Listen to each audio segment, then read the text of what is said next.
Cheryl, no, really, you can't touch it, please. Well, you know, we've been tweeting back and forth with Cheryl Hickey from ET Canada. Will she or will she not touch Michael's mustache? That is the question, It's hard to resist, isn't it? I change poopy diapers. I can totally touch your stash. Whatever, like you did. Now let's clear up the fact that you have children before you throw the statement. Yeah, I don't just, No, I have a child, and so that's nothing. I can touch your stash. So, isn't it amazing when you have a kid, the things that you realize that you're capable of doing? Oh, it's fine. That were disgusting before. Yeah. I picked up on that, not the fact that you're comparing his mustache to poop. To poop. No, I'm all right with that. This is like a soiled diaper on my face, but it's for a good cause. It is for a great cause. Honestly, do you want to touch it? No.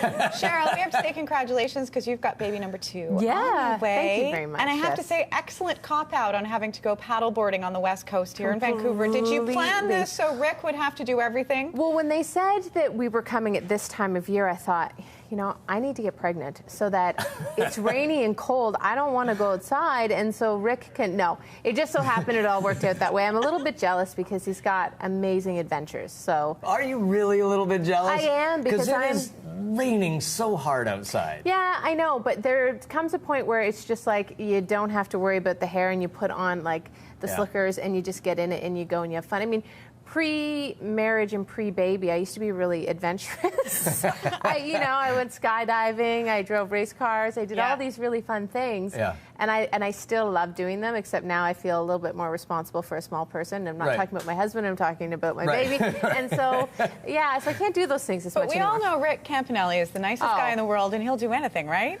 Yeah, I don't know if he would have said no, even if they... Yeah, we got a big note from the big boss. He's doing, A, a lot of stuff, and B, you have pregnancy brain, so you can't remember a lot of stuff. That's the truth of it, and I'm not going to lie. He's paddleboarding with Olympian Simon Whitfield, bald eagle viewing with Twilight Swowo, sledding with gold medalist John Montgomery, dog sledding with Olympian... Ashley McIver. Yeah. So he's... what else is he doing? Got it all going on. Oh, we've also got exclusive footage from Daniel Radcliffe's film Horns. So he's there, and he's everywhere. Squamish. Yeah. So it rains really hard in Squamish. Like, if it's raining hard here, Squamish will be like a waterfall. I know. You know what, though? I think he loves adventure. You know that. He loves getting out and doing things like that. Do you ever try and make him mad? Because he's the nicest guy in Canada, right? He's always smiling. Well, yeah. He is. Just keep in mind, he's not here. He probably won't see this. He's totally, No, he is the nicest guy in television, for sure. But I keep telling him he needs to let a little bit of it out because you don't want him to become the passive-aggressive guy, and then when he's 50, he's upset, right? So what you're saying is he's just repressing all that frustration and anger. Nobody can be that happy. I agree. Come on. I agree. We all love our days, don't we? Or maybe I'm just a really angry person. I don't know. But no, he is truthfully... so sweet. Yeah, I love him. He's wonderful. Okay, let's talk about Oprah Winfrey, because you got to interview Oprah. What was that like? It was with everybody. She was just as approachable that you would hope and dream that she kind of was. We sat back. She was doing her big show in Toronto, and we were all sitting in the audience kind of watching her do her run-through. And it was good because I wanted to see if, when I met her, if she put it on or if it was... Right, whether she was But that's what it was. Out. Yeah. Isn't that nice? We were just talking to Jean Gomeshi about... Now, he's a freak. Yeah, I know. Weird dude. I don't know if he's still in the building, but he's... No, I love him. But we were talking about that sense of disillusionment that can come into it sometimes when you meet heroes. And it's so nice when you hear those stories, and not only do they meet expectations, they exceed them in so many ways, right? Like, it's just beautiful to see how nice people can be despite success, despite all this stuff. Because I think she genuinely is working on her inner self all the time, which would be exhausting after a while. I read her tweets. Oh, yeah, she is. I know. It's just like, stop working on yourself. Just, like... make a mistake, you know? Intimidating? You and Rick make mistakes. I know. But it's good for you. Intimidating interviewing Oprah, of all people. You know, on most days, I think it probably would have been, but on that particular day, I had the flu. So right leading up to the interview, it was on a Saturday, I was laying on the floor playing Thomas the Train with my son. I was just like, yeah, okay. And so I wasn't... You know, you couldn't get inside your head. No, and then when I actually sat down with her, I got this surge of, oh my Oprah-ness.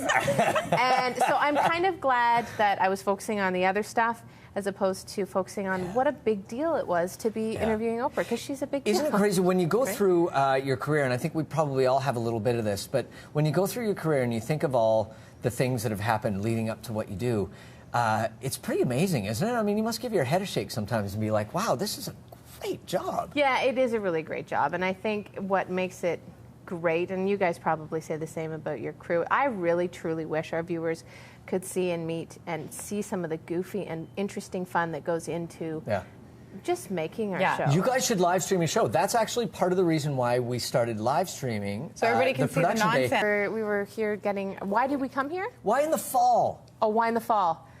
It's called November Rain for a reason. Yeah, it's like... You need to talk to my boss, because we, when we were standing at their shooting today, we were thinking the same thing. April, May, they're gorgeous Yes. here. I think we're just equal opportunity. Right, You show know? it all. We love every season. Do you have a favorite thing that you do? Very diplomatic, by the way. Do you have a favorite thing to do in Vancouver? I know we covered sushi last time, but... Not still. Still. Not down Did you with try sushi. it last time? I did. Yeah. And it was okay. It wasn't okay enough for me to want it again. And I apologize to all the sushi farmers, people, everybody out there. The sushi people. The sushi makers and the lovers sushi and rollers. the eater rollers. I just don't like it. I'm so sorry. So now, did you go full sushi, or did you try something innocuous like a Sashimi? cucumber roll? I sashimi'd everything, and I just did not like it.